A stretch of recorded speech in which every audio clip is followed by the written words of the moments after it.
kweli. Kuna mambo mengi kwa hii dunia. Vitu vizuri vinaonekana kwa macho kweli. Mti nzuri, majumba mazuri,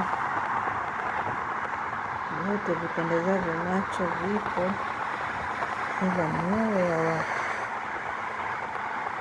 Mungu warehemu watu wake.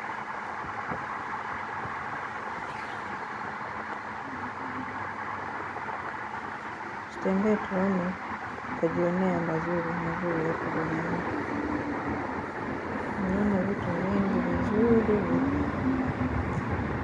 ila mioyo ya watu imedhoofika. Inahangaika na vitu ambavyo ni vya muda tu, vitu ambavyo ni vya kupita. Ole moyo wangu, ole moyo wako. Vipendezavyo macho vimepita. Je, moyo wako uko wapi? Je, unayoyatenda yanamhusu nani au yanamtukuza nani? Vyote hivi vinapendeza macho. Napita vizuri kweli. Ila hivi vyote na mavumbi matupu. Kuna kile kitakachokupa amani. Kuna kile kitakachokuletea uzima. Vyote hivi ni bure pasipokuwa na Mungu.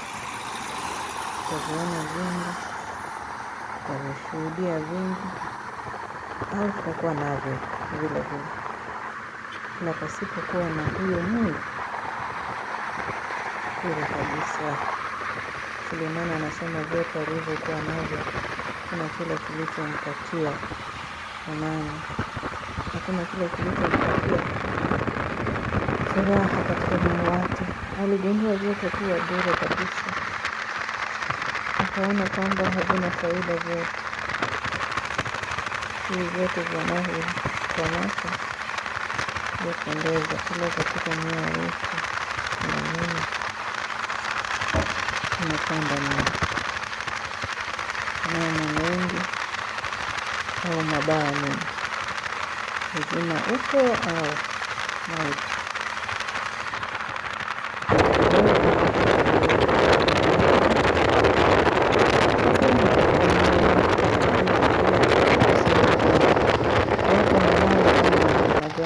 Sandini amelala siku ya leo.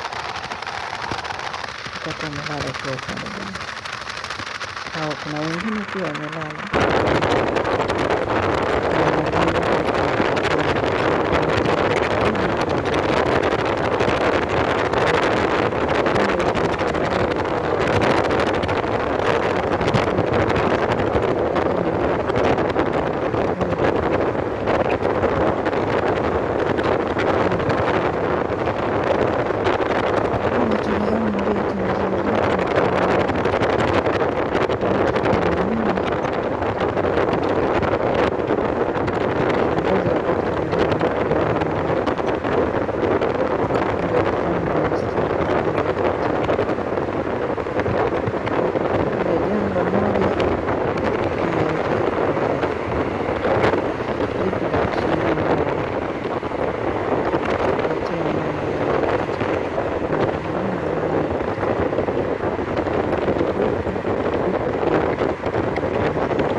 Tunapokula, tunapokunywa, tutafakari pale kwa nini, tusiangalia nini.